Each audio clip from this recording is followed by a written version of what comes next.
নমস্কার বন্ধুরা, আশা করি আপনারা সকলেই ভালো আছেন। আমি বিভাস, গল্প কিন্তু সত্যি চ্যানেলে আপনাদেরকে আরও একবার স্বাগত। ভারতীয় ফুটবল আর ভারতীয় ফুটবলের একসময় প্রাণকেন্দ্র ছিল এই কলকাতা। আর এই কলকাতা থেকে উঠে এসেছে অতীতে অনেক নামকরা খেলোয়াড়, কোচ এবং আগামী দিনেও উঠে আসবে আশা রাখি। আর এই বাংলার ফুটবল মানেই আমাদের প্রথম যে সমস্ত অতীতের খেলোয়াড় বলুন বা কোচ বলুন যাদের কথা মনে পড়ে তাদের মধ্যে পিকে অর্থাৎ প্রদীপ কুমার ব্যানার্জি। তিনি ছিলেন এক এবং অদ্বিতীয়। আজ আমি এই ভিডিওতে পিকে ব্যানার্জি সম্পর্কে ছোট্ট কিছু গল্প আপনাদের সামনে তুলে ধরবো। আশা করি আপনাদের ভালো লাগবে।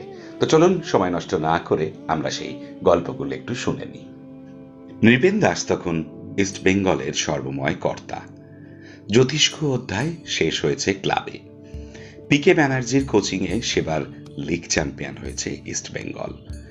পরদিন সকালেই ক্লাব লনে ঢুকে নৃপেন দাস রেগে আগুন।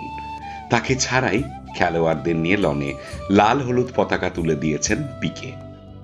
তার কিছুদিন আগেই প্লেয়ারদের পেমেন্ট দেরি হওয়ায় নিজের পেমেন্ট না নিয়ে ক্লাবের বিরুদ্ধে প্রকাশ্যে মুখ খুলে চক্ষুশীল হয়ে গেছেন ময়দানের এই নব্য কোচটি। নৃপেনবাবু ডেকে পাঠালেন পিকেকে। জবাব চাইলেন কেন ক্লাব কর্তার অনুপস্থিতিতে পতাকা তুললেন তিনি। ব্যাস, পিকেও সপাটে জবাব দিয়েছিলেন যে ক্লাবের আসল প্লেয়ার তো প্লেয়াররাই। যদিও নৃপেনবাবুর কিছু আচরণে পিকে আগে থেকেই বিরক্ত ছিলেন। ইস্টবেঙ্গলকে উত্তরবঙ্গে খেলতে যাওয়ার জন্য অনুরোধ করা হলে নৃপেনবাবু ম্যাচ পিছু 1 লক্ষ টাকা চেয়ে বসেন, যা কষ্ট দিয়েছিল পিকেকে। টাকার কাছে খেলা হারিয়ে যাক মেনে নিতে পারেননি পিকে। তাই হয়তো এরিয়ান আর রেলের মতো দলের নিজের খেলোয়াড় জীবন শেষ করেও তিনি আজ কিংবদন্তি। নিজের শ্রেষ্ঠত্ব প্রমাণে পিকেকে কোনোদিনও যেতে হয়নি ইস্টবেঙ্গল বা মোহনবাগানের দরজায়। পিকে ব্যানার্জি সম্ভবত ময়দানের সবচেয়ে দৃঢ় শিরদাঁড়া, যিনি জাতীয় দলের অধিনায়কত্ব থেকে অলিম্পিকে প্রতিনিধিত্ব কিংবা এশিয়ান গেমসে সোনা থেকে পদ্মশ্রী বা অর্জুন পুরস্কার এত সাফল্য অর্জন করেছেন। পিকে ব্যানার্জি ছুটেছেন চৌকো মাঠটার সাইড লাইন ধরে, আর তাকে ধাওয়া করছে সাফল্যের ডিফেন্স। তাই হয়তো ক্ষয়িষ্ণু বাংলা ফুটবলের পাশে দাঁড়িয়ে সমর্থকদের কাঁধে হাত রেখে সেই ডায়মন্ড ডার্বির মতন তিনি বলতে পারেছিলেন, দেখুনই না কি হয়, খেলাটা তো মাঠে হবে, আগেই হেরে যাব কেন, আপনাকে কোনোদিনও হারতে দেখেননি কেউ। 70-এ পিকে জাপান থেকে কোচিংয়ের ট্রেনিং নিয়ে ফিরেছেন। সে সময় বাংলা ময়দানে পিকে ব্যানার্জিকে নিয়ে মিথ ছিল যে তিনি ইস্টবেঙ্গলের বিপক্ষে যত জান লড়িয়ে খেলেন মোহনবাগানের বিপক্ষে খেলেন না। কিন্তু অদ্ভুতভাবে সেই ইস্টবেঙ্গলই তার কাছে এলো কোচ হওয়ার প্রস্তাব নিয়ে। 70 সালে সেই প্রস্তাব পিকে প্রত্যাখ্যান করলেন। যদিও 70-এর দশকের প্রথমার্ধটা যে পিকেকে তার কোচিং জীবনের ভিত্তি করে দেবে কেই বা জানত। 72-এ ইস্টবেঙ্গলে এলেন পিকে। মনে রাখতে হবে, পিকেই কিন্তু প্রথম আধুনিক কোচ যিনি পরিচিত 4-2-4 ছক ভেঙে মোহাম্মদ হাবিবকে একটু নিচ থেকে খেলিয়ে 4-3-3 জামানা শুরু করেন ইস্টবেঙ্গলে। 70 দশকের প্রথমার্ধ জুড়ে লিগ, ডুরান্ড, সিল্ড সহ ট্রফির জোয়ারে ভাসল লেসলি ক্লদিয়াস সৌজন্যে পিকে ব্যানার্জি। পিকেই প্রথম কোচ যিনি খেলোয়াড়দের বশ নন, বন্ধু হতে পেরেছিলেন। 1975 সিল্ড ফাইনালে মোহনবাগানের ঘরের মাঠে সেই 5-0 জয়ের পর আনন্দবাজার পত্রিকার ক্রীড়া সাংবাদিক লিখেছিলেন, আমি বুদ্ধি দিয়ে এই খেলার কোনো ব্যাখ্যা পেলাম না, অথচ যা তিনি লিখতে পারেননি তা হলো ম্যাজিক নয়। সেই ডার্বি ইস্টবেঙ্গল জিতেছিল পিকে নামক জিনিয়াস মস্তিষ্কের ওপর ভর করে। মরশুমের আগে পিকে বুঝিয়েছিলেন শ্যাম থাপাকে একটা দুরন্ত পিভট রোলে খেললে দলটা দৌড়বে। যেমন কথা তেমনি কাজ। শ্যাম তখন মুম্বাইতে। তড়িঘড়ি ডেকে পাঠালেন প্রিয় প্রদীপ দা। শ্যাম তো বলেই দিলেন, আমি কি পারবো? পিকের অদম্য ইচ্ছাশক্তি উত্তর দিয়েছিল। সুরজিৎ সেনগুপ্ত প্রবল অসুস্থ ডার্বির আগে, সিল্ড ফাইনালে নামার অবস্থায় নেই, অথচ পিকে ব্যানার্জি ডাকলেন তাকে। কর্তা নিপেন দাস প্রায় ঘোষণা করে দিলেন সুরজিতের জায়গায় খেলবে শুভঙ্কর সান্যাল, কিন্তু পিকে একটা বাজি ধরলেন। সুরজিৎ না খেললে তিনি দলই নামাবেন না, জেদ ধরলেন তিনি। আর তারপর বাকিটা ইতিহাস হয়ে গেল। সুরজিৎ সুভাষ জুটি প্রায় ছিঁড়ে খেল মোহনবাগানকে ফাইনালে।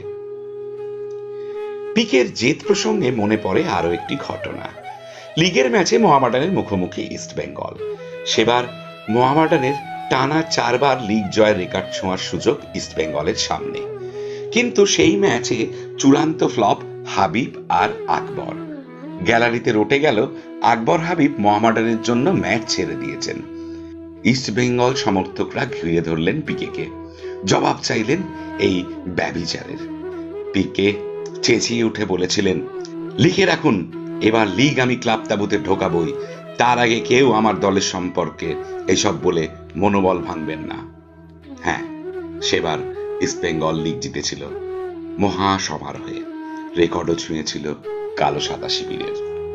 প্রদীপ কুমার বন্দ্যোপাধ্যায়, উত্তরবঙ্গের ব্রিটিশ রেজিমেন্টে জন্মানো ছেলেটা খেলার টানে বিহারে ইউথ একাডেমি ছুটে গেছিল। ভারত তখন স্বাধীন হচ্ছে সবে। কোচ পিকের জীবন নিয়ে মূল্যায়ন হলেও খেলোয়াড় পিকের জীবন কিন্তু বর্ণময় নয়। ইস্টার্ন রেলে খেলার সময় জাতীয় দলে ডাক এবং 19 বছর বয়সে জাতীয় দলের হয়ে অভিষেক। 1958, 1962, 66 এশিয়ান গেমসের আগেই 1956 সালে মেলবোর্নে অলিম্পিক্সে সারা জাগানো ফুটবল খেলে দিয়েছিলেন অভিষেকেই। আর 1960 রোম অলিম্পিকে ফ্রান্সের মতন দলের সঙ্গে গোল করে সমতায় ফেরানো। পিকের খেলোয়াড় জীবন হয়তো এক এবং একমাত্র জীবন, যা লাল হলুদ বা সবুজ মেরুন জার্সি ছাড়াই জাতীয় দলের সম্পদ হতে পেরেছিল। পিকে ময়দানের ম্যাজিশিয়ান নয়, পিকে ময়দানি ফুটবলের হ্যামলিনের বাঁশিওয়ালা, যিনি পাশ্চাত্যের ফুটবল বিজ্ঞানের বীজ নিঃশব্দে পুঁতে দিয়েছিলেন বাংলার মাটির তলায় তলায়। চুনি গোস্বামী, অমল দত্ত সহ আরো অনেকের মতো স্পটলাইটের জৌলস হয়তো পিকের ওপর ছিল না কোনোদিন, কিন্তু নিঃশব্দে খেলে গেছেন পিকে জীবনের গালিচায়। 83 বছর বয়সে প্রবীণ যখন নিঃশব্দে বসে থাকতেন, তার চকচক করে ওঠা দুচোখ যেন প্রাণ পেত ভারতীয় ফুটবল। ভারতীয় ফুটবলের মাইল ফলক খোদাই করার পিকের আগে হয়তো আর কেউ নেই। অমল দত্ত কিংবা চুনি সুব্রত ভট্টাচার্যকে মাথায় রেখেও পিকের মতন প্রভাব ময়দানে হয়তো আর কারোর ছিল না। পিকে ব্যানার্জি সেই স্নেহশীল পিতা হতে পেরেছিলেন যিনি অমল দত্তের ডায়মন্ড সিস্টেমকে গুঁড়ো করে দেওয়ার পর তার সন্তান সম বাইচুংয়ের হাতে জলের বোতল এগিয়ে পিঠে মাথায় হাত বুলিয়ে দিতেন। পিকে সেই কঠোর অভিভাবক যিনি পরন্ত বেলায় বাদশা মাজিদ বাস্কর শেষ সুযোগ চাইলেও তৃপ্ত কণ্ঠে না করে দিতে পারতেন। পিকে সেই ভরসার নাম যিনি সমর্থকদের কাঁধে হাত দিয়ে 3 দশক ধরে বলে গেছেন, আমি তো আছি, লড়ে যাব, দেখাই যাক না কি হয়। ভারতীয় ফুটবল আজ কর্পোরেটের হাওয়া, আলোর ঝলকানিতে ইতিহাস মুছে যেতে পারে না। ভারতের আসমুদ্র হিমাচলের চওড়া কাঁধ পিকের নাম ইতিহাস মনে রাখবে প্রজন্ম থেকে প্রজন্মে। আর মনে রাখবে ফিফার সর্বোচ্চ সম্মান, ফিফা অর্ডার অফ মেরিটের তালিকায় যেখানে বেকেনবাওয়ার, মালদিনি, পেলে, জন ক্রুয়েফের পাশে আজীবন জলজল করবে একটা নাম, প্রদীপ কুমার বন্দ্যোপাধ্যায়, ইন্ডিয়া। আজ এ পর্যন্ত আপনাদের কেমন লাগলো অবশ্যই কমেন্ট বক্সে জানাবেন, এবং ভালো লাগলে নিশ্চয়ই আশা করি আপনারা শেয়ার করবেন। আর যারা এখনো পর্যন্ত গল্প কিন্তু সত্যি চ্যানেলের সাথে যুক্ত হননি, তারা অবিলম্বে চ্যানেলটিকে সাবস্ক্রাইব করে বেল আইকন টিপে দিন, কারণ নিয়মিত রোজ 8টায় এইরকম নানান অজানা সত্যি গল্পের ভিডিও আপলোড হলেই তার নোটিফিকেশন আপনারা পেয়ে যাবেন। তো আবার আগামীকাল রাত 8টার সময় আমি একটা নতুন গল্প নিয়ে হাজির হব। ততক্ষণ সবাই খুব ভালো থাকবেন।